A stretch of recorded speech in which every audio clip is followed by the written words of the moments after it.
ఆంధ్రప్రదేశ్లో రీజెన్సీ పేరుతో natural tiles తయారు చేస్తున్న ఫ్యాక్టరీలు ప్రపంచవ్యాప్తంగా పేరు తెచ్చుకున్నాయి. ఈ టైల్స్ ప్రధానంగా ఇల్లు, కార్పొరేట్ కార్యాలయాలు, ప్రాజెక్టుల నిర్మాణాల్లోనూ ఎక్కువగా ఉపయోగపడుతున్నాయి. ఈ టైల్స్ తయారీలో ప్రకృతి సహజ సిద్ధమైన పదార్థాలను ఉపయోగించడం వల్ల ఇవి పర్యావరణ అనుకూలంగా పరిగణించబడుతున్నాయి. ఈ పరిశ్రమ వల్ల వేలాది మందికి ప్రత్యక్షంగా మరియు పరోక్షంగా ఉద్యోగ అవకాశాలు కూడా సృష్టించబడుతూ ఉన్నాయి. టైల్స్ తయారీలో అనుసరించే దశలు, సాంకేతికతలు మరియు పర్యావరణ అనుకూల పద్ధతులు పూర్తిగా వివరించబడ్డాయి. ఈ ప్రక్రియలో ఉపయోగించే పదార్థాలు, వాటి నాణ్యత మరియు టైల్స్ డిజైన్ విధానాలు కూడా వివరించబడ్డాయి. ఈ టైల్స్ తయారీ పరిశ్రమ వల్ల స్థానిక సముదాయాలకు ఉపాధి అవకాశాలు కల్పించబడ్డాయి. ప్రత్యక్షంగా ఫ్యాక్టరీల్లో పనిచేసే వ్యక్తులు, పరోక్షంగా ముడి పదార్థాల సరఫరాదారులు, రవాణా సేవలు మరియు మార్కెటింగ్ సిబ్బంది వంటి వేలాది మంది ఈ పరిశ్రమ ద్వారా ప్రయోజనం పొందుతున్నారు.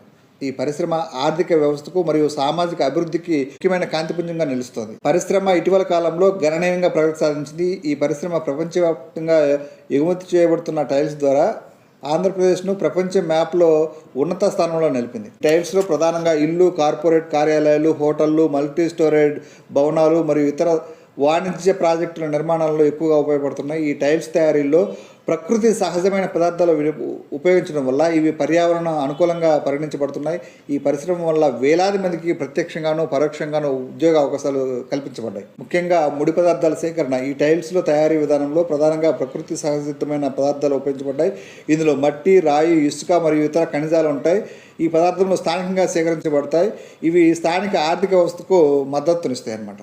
ఇక పదార్థాల ప్రాసెసింగ్ చూసుకున్నట్టయితే సేకరించిన ముడి పదార్థాలను శుద్ధి చేసి వాటిని సూక్ష్మ రూపంలో మారుస్తారు. ఆ ప్రక్రియలో పదార్థాల నాణ్యతను నిర్ధారిస్తారనమాట. ఇక మిశ్రమం తయారీ వచ్చేసి శుద్ధి చేసిన పదార్థాలను నిర్దిష్ట నిష్పత్తిలో కలిపి మిశ్రమం తయారు చేస్తారు. ఆ మిశ్రమాన్ని టైల్స్ ఆకారంలో మార్చడానికి ఉపయోగిస్తారు. మిశ్రమాన్ని మోల్డ్లో పోసి టైల్స్ ఆకారంలో తయారు చేస్తారు.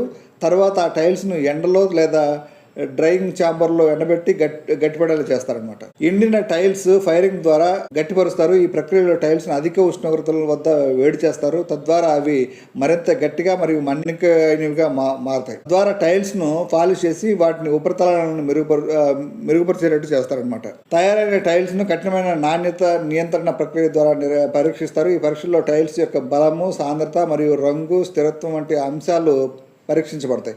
ఇక ప్యాకింగ్ చూసినట్టయితే నాణ్యత ద్వారా ఉత్తీర్ణమైన టైల్స్ను ప్యాక్ చేసి ప్రపంచవ్యాప్తంగా ఎగుమతి చేస్తారనమాట.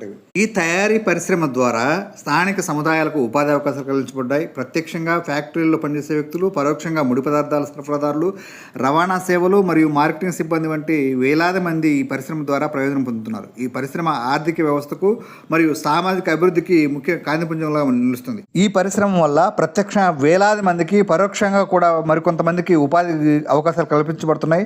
అలాగే ఈ టైల్స్ ప్రపంచవ్యాప్తంగా 50 కంటే ఎక్కువ దేశాలకు ఎగుమతి చేయబడుతున్నాయి. ఇది సంవత్సరానికి సుమారు 500 కోట్ల ఆదాయాన్ని తెచ్చిపెడుతున్నట్టు సమాచారం. ఇక ఈ టైల్స్ తయారీ ప్రకృతి సహజ సిద్ధమైన పదార్థాలు ఉపయోగించడం వల్ల ఇవి పర్యావరణకు అనుకూలమైనగా పరిగణించబడుతున్నాయి.